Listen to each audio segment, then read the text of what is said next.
Hello students, आज मैं आप सबों को फिज़िक्स की दुनिया में एक न्यू डाउट से रूबरू करवाना और ये डाउट है हमारे एक स्टूडेंट रूपाली का। और इसे मैं playlist doubt of the day के बजाय कॉन्सेप्ट ऑफ फिज़िक्स में लेके जा रहा हूँ और इसी चीज़ का डिस्क्रिप्शन हमारे आज के वीडियो में है कि why frequency remains constant despite medium changes. Hi दोस्तों, अब नाउ हम लोगों को ये बात करनी है, अगर मीडियम चेंज होता है तो फ्रीक्वेंसी पे क्या इफेक्ट पड़ती है। और हमारा क्वेश्चन है कि why frequency remains constant even medium changes.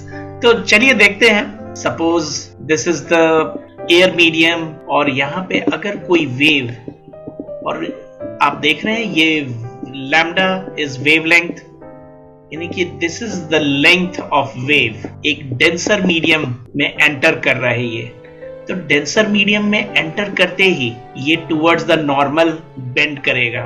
Why this is so? Because wavelength इनकी कम हो गई, यानी कि वेव थोड़ी सी कंप्रेस हो गई। वेव कंप्रेस हो गई यानी वेवलेंथ कम हो गई। That means speed of light decreases. कि अगर c is equal to new lambda, if lambda decreases तो c also decreases। तो इस हिसाब से कांस्टेंट ऑफ प्रोपोर्शनैलिटी तो फ्रीक्वेंसी हुई, तो फ्रीक्वेंसी को कांस्टेंट होना पड़ेगा। इस वाले कंक्लूजन को दूसरे वाले कंक्लूजन के साथ सिंक करेंगे।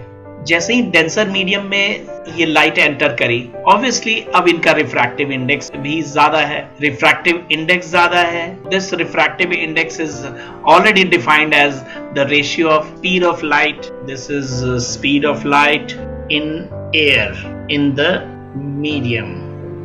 इतने की बात करें तो mu is equal to C upon V के हिसाब से कांस्टेंट ऑफ प्रोपोर्शनैलिटी क्या हुई? c इज कांस्टेंट तो mu v is constant. That means μ1 v1 is equal to μ2 v2।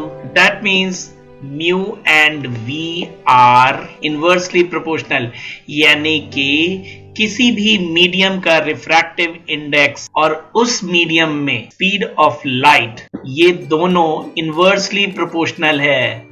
जितना ज्यादा रिफ्रैक्टिव इंडेक्स होगा उतनी ही कम होगी स्पीड ऑफ लाइट उस मीडियम में। इसका मतलब ये भी हुआ कि ये दोनों इनवर्सली प्रोपोर्शनल हैं। इसी वजह से हमने यहाँ पे क्या देखा, स्पीड ऑफ लाइट डिक्रीज हो गई जैसे ही डेंसर मीडियम में गई, वेवलेंथ भी कम हो गई, और वेवलेंथ कम हो गई तो c भी कम हो गई। तो कांस्टेंट ऑफ प्रोपोर्शनैलिटी तो फ्रीक्वेंसी ही हुई, इसका मतलब फ्रीक्वेंसी रिमेन्स कांस्टेंट। अब दूसरे एक्सप्लेनेशन, ये बात भी हमने एसोसिएट कर लिया कि light is bending towards the normal. क्यों भाई?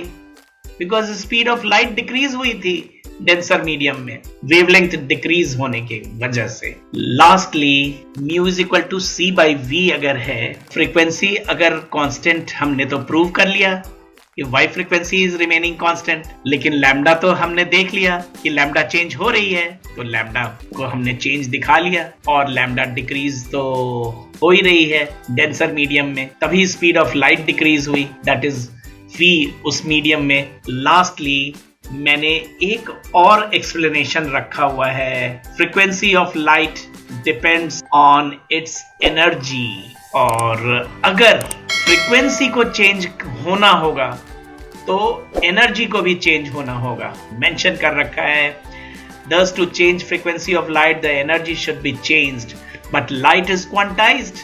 ये प्लैंक्स क्वांटम थ्योरी के हिसाब से E is equal to NH nu होता है, and where N is number of quanta। तो लाइट तो पैकेट में फ्लो होती है, लाइट या इलेक्ट्रोमैग्नेटिक एनर्जी पैकेट में अगर फ्लो होती है तो ये तो लूज या गेन हो ही नहीं सकती, यानी कि एनर्जी तो चेंज हो ही नहीं सकती।